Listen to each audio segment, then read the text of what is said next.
రాజన్న సిరిసిల్ల పట్టణంలో జిల్లా కాంగ్రెస్ కార్యాలయంలో నియోజకవర్గం కాంగ్రెస్ ఇన్ఛార్జ్ కేకే మహేందర్ రెడ్డితో కలిసి ఎమ్మెల్యే ఆది శ్రీనివాస్ సమావేశం నిర్వహించారు. సిరిసిల్ల చుట్టుపక్కలే ఇంత భూమి కబ్జా చేస్తే హైదరాబాద్ చుట్టుపక్కల బీఆర్ఎస్ నేతలు ఇంకెంత భూమి కబ్జా చేశారని ప్రశ్నించారు.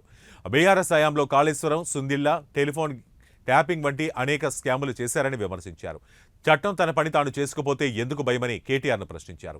కవిత కొత్తగా బీసీ నినాదం ఎత్తుకుందని, దాన్ని ఎవరూ నమ్మే పరిస్థితి లేదని ఎద్దేవా చేశారు.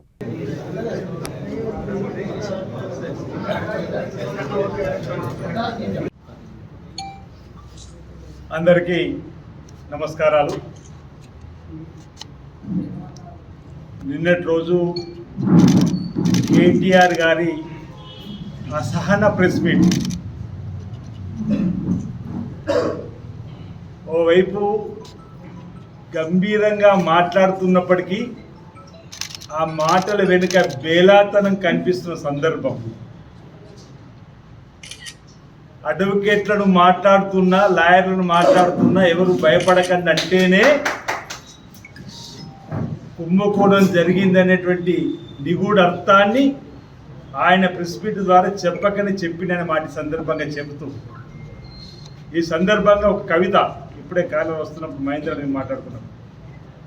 శ్రీశ్రీ గారు ఒక మాట అన్నారు, కాదేది కవితకు అనర్హం, అనర్హత అనేది కాదేది కవితకు అనర్హం అన్నట్టుగా, కాదేది భూ కబ్జాలకు అనర్హం అన్నట్టు 10 రకాల భూములు సిరిసిల్ల ప్రాంతంలో ప్రైమ్ టైం లొకేషన్లో భూములకు కబ్జా గురైంది వాస్తవం కాదా? మిమ్మల్ని అడుగుతున్న సూటిగా మీ గుండె మీద చేతి వేసుకొని, నిన్న మీరు మాట్లాడిన ప్రెస్ మీట్ పెట్టిన బీఆర్ఎస్ భవన్ కూడా కబ్జా గురైందా లేదా? మీకు ఇచ్చింది ఎంత ప్రభుత్వ స్థలం, మీరు ఆక్యుపై చేసి నిర్మాణం చేసుకునేది ఎంత? ముందు దానిపైన నిజానిజాలు ప్రజలకు చెప్పు అంటున్నా.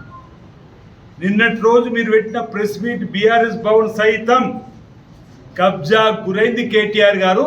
ఇది మీ ఆత్మకు తెలుసా లేదా? తెలియకపోతే ఇప్పుడైనా తప్పొప్పుకొని నీ స్థలానికి మిగిలిన స్థలాన్ని మీరు ఇప్పటికే కొంతమంది ఈ స్థలం మాకు వద్దు, అనర్హమైనటువంటి అంటే ఇది ఈ ప్రభుత్వ భూమి ఎవరైతే అర్హులు చెందాలనో వారికి కాకుండా మాకు ఇచ్చినటువంటి తిరిగి మీకు ఇస్తున్నామని చెప్పినటువంటి సందర్భాన్ని గుర్తు చేసుకొని, రేపు నువ్వు ఆదర్శంగా ఉండాలనుకుంటే నీ బీఆర్ఎస్ భవన్ కబ్జాకు నీకు ప్రభుత్వం ఇచ్చిన భూమి కంటే మిగిలిన భూమిని ముందుగా నువ్వు ప్రభుత్వానికి తిరిగి ఇచ్చి సమానం చెప్పడం మాట సందర్భం చెప్తున్నాను. ఇంతమంది కవిత చెప్పినటువంటి ఏ ముచ్చరైతే ఉందో, నేను ఒక 10 రకాల భూములు చెప్తా. ప్రైమ్ టైం లొకేషన్లో 2 కోట్లకు ఎకరం ఉన్న భూములు సైతం 50 లక్షల పైచిలకు ఉన్నటువంటి భూములు సైతం ఈరోజు మీ 9.5 సంవత్సరాల పరిపాలనలో విచ్చలవిడిగా అర్హులకు చెందాల్సిన భూములు, భావితరాల ప్రజలకు చెందాల్సిన భూములు, ప్రజలకు పేద ప్రజలకు చెందాల్సిన భూములు, వాటర్ ట్యాంకుల నిర్మాణమో, స్కూళ్ళ నిర్మాణమో, ఇందిరమ్మ ఇళ్ళ కోసమో ఇవ్వాల్సినటువంటి భూములు ఒక్కొక్కటి చదువుతారు దయచేసి మీరందరూ కూడా. జంగు సిపాయి భూములు, శిఖం భూములు, పోరంబోకు భూములు,